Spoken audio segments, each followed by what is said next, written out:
Good morning, everybody. I'm Robert Scheer, and this is your 6 AM Wake Up. When I thought about doing these podcasts, I really didn't give much consideration to the impact they would have. I just sort of put them out there. My image was pushing a canoe off of a dock. You push it, it goes out into the stream. You head it in a certain direction, but you don't really know where the current's going to take it. What I found from doing this podcast is actually very different. They feel more like a big rock falling into a pond and rippling out. But the ripples from the rock may not be affecting anybody else. They're affecting me. What I mean by this is that doing these podcasts, whether they're on certain observations or Andy Rooney rants, or whether they're on the steps, it's actually causing me to spend more time thinking about these areas. In short, I'm getting more from the podcast than the listener.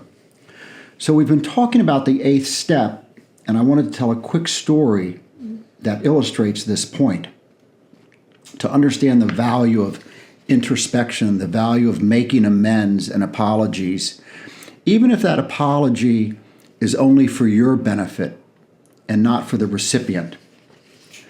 So when I got out of treatment, it was recommended to me that I try to find some type of halfway house, a recovery house, but it was very difficult. This was a long time ago. It was before internet, and these houses really don't have phones. They're just a group of guys living there.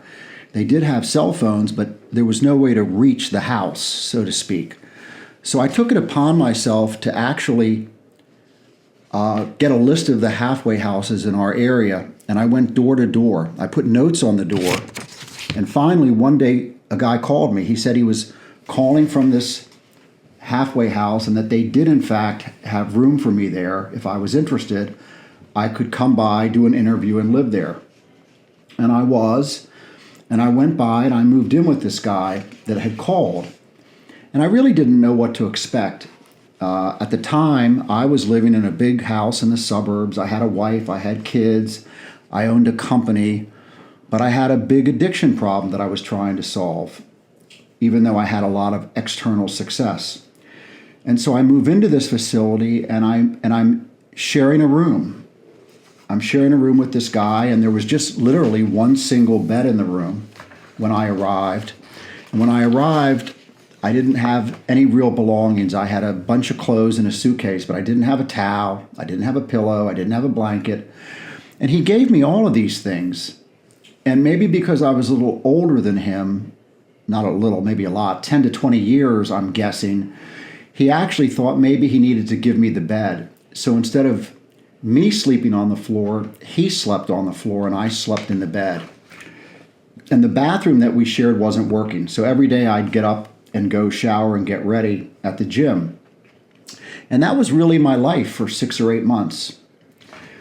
And I'm going to get to my point here. I got a lot of pats on the back for this. It seemed a lot of people, particularly other people in recovery, my counselors, my therapists, they were all praising me for going to the limit as far as I possibly could to try to ensure that I stay clean and not relapse on drugs and alcohol.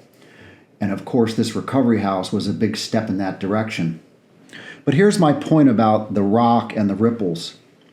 I'm talking about the 8th step in these podcasts, and then it just occurred to me that while I was getting all this praise and had moved out into this halfway house, I had left my kids behind, my children.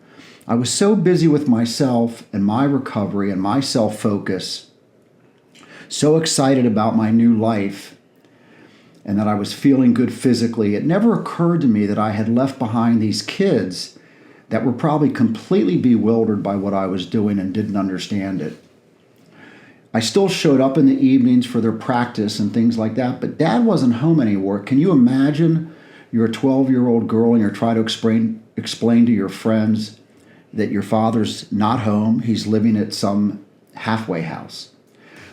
I guess what I'm saying, it was incredibly self-centered, even though it was necessary and maybe on balance a good thing.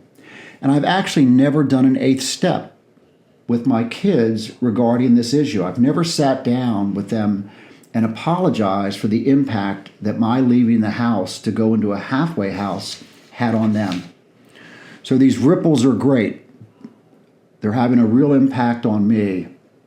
I'm grateful for these podcasts. I hope some of you are getting something out of them too. Thanks for listening to my thoughts for the day.